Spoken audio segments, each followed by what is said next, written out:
Welcome back to another heart-tugging chapter of Cupid the Pretend series, only here on the Velvet Story. In this episode, emotions run high as Geet finds herself wrapped in love, expectation, and a haunting guilt that threatens to break her all over again. Relationships are shifting, hearts are healing, and yet, one truth lingers like a shadow. So grab your coffee, take a breath, and dive deep with us into chapter 22 of Cupid. Dadima, you shouldn't have done all this, Geet said softly, her eyes flickering with discomfort at the attention she was receiving. Geet, you are our daughter-in-law now. This isn't special treatment, Dadima replied, placing a warm hand on her head. But, Dadima, Geet began again, only to be gently interrupted. Don't use your brain too much, dear.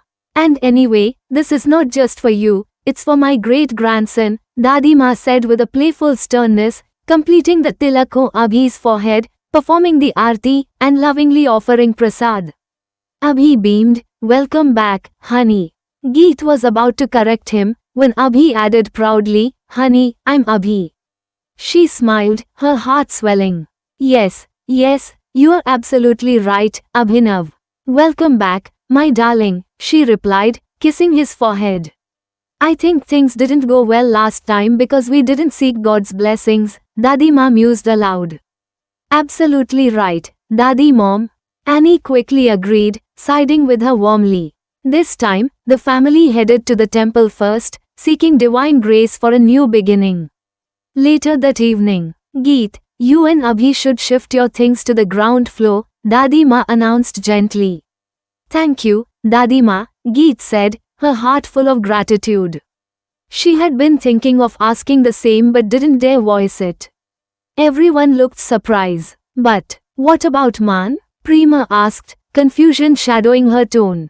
Abhi needs Geet's full attention right now, and Man isn't a child anymore, Dadima responded firmly. Prema's voice lowered to a bitter murmur, I don't like her. She still loves her first husband more than my son. But her words didn't go unnoticed. Mom, Man interjected calmly, when I have no problem with it, why are you so worried? That's why I wanted Man to choose Samira, not her.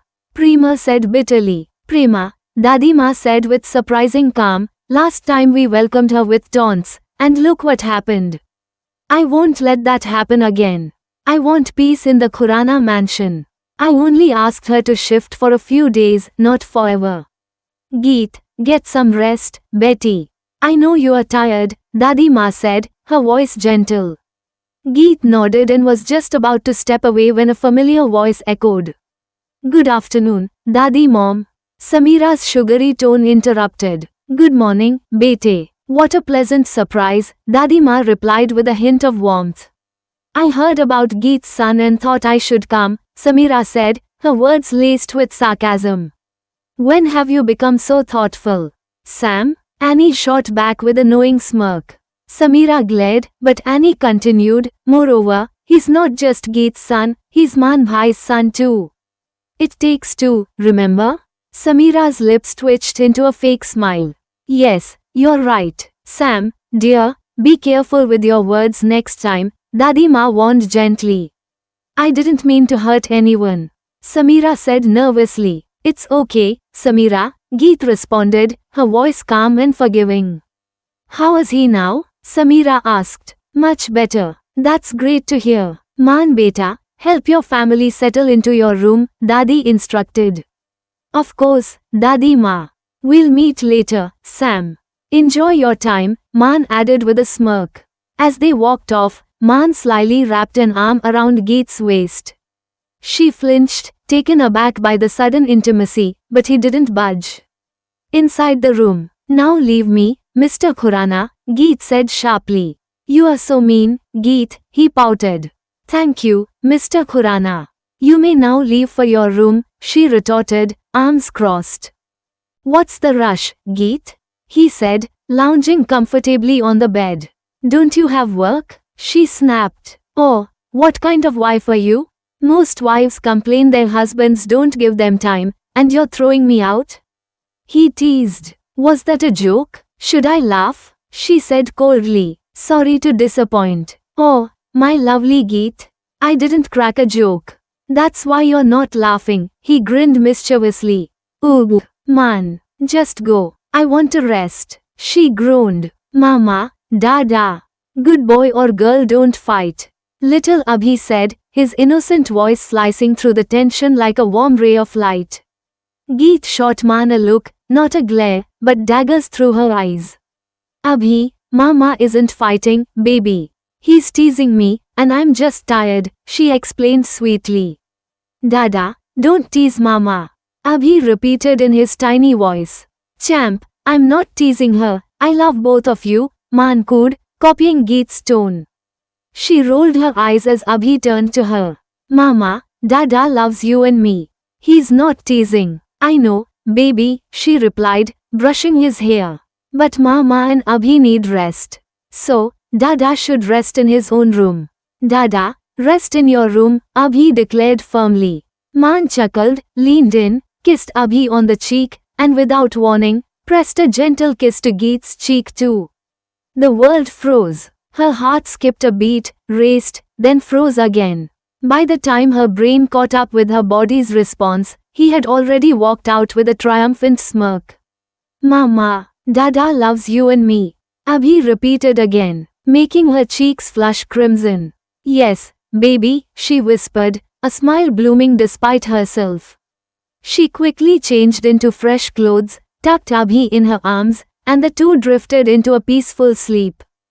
3 weeks later, Geet's bond with Abhi had grown stronger with every passing day. Slowly, she was settling into the Khurana mansion.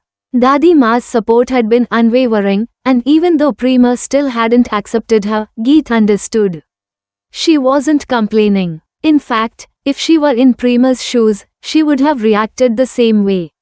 She was grateful, but the guilt gnawed at her.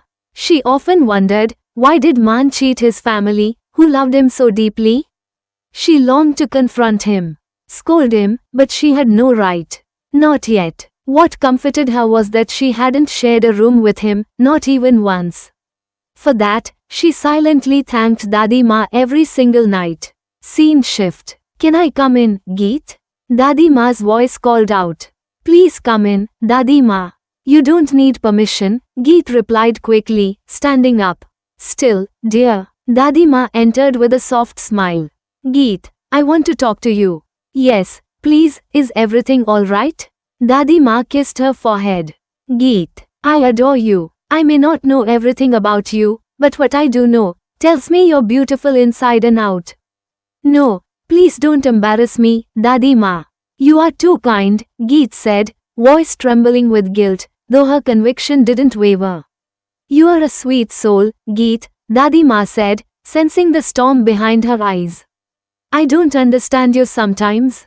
You are a good person, a wonderful mother, and a remarkable daughter-in-law. The way you take care of your mother-in-law, it's beyond words. She's not just my mother-in-law, Dadi Ma. She's a mentor, a mother to me, Geet confessed, before realizing what she said and pausing in regret. I understand, Geet, but today I came to ask something. Will you do something for me? Of course, Dadi Ma. Anything for you, she said earnestly. Then it's time you think about your married life. Geet's heart skipped. Dadi Ma, me. I mean, we're happy. I know, dear. You both look happy. Abhi, she began, only to be cut off again. I know you'll handle this relationship the way you handled your past one, with grace. Geet forced a smile. What do you want me to do, Dadi Ma? I want you to take care of my grandson too, Man. Gee, Dadi Ma, I will. Come with me. With growing nervousness, Geet followed. Her thoughts were a mess.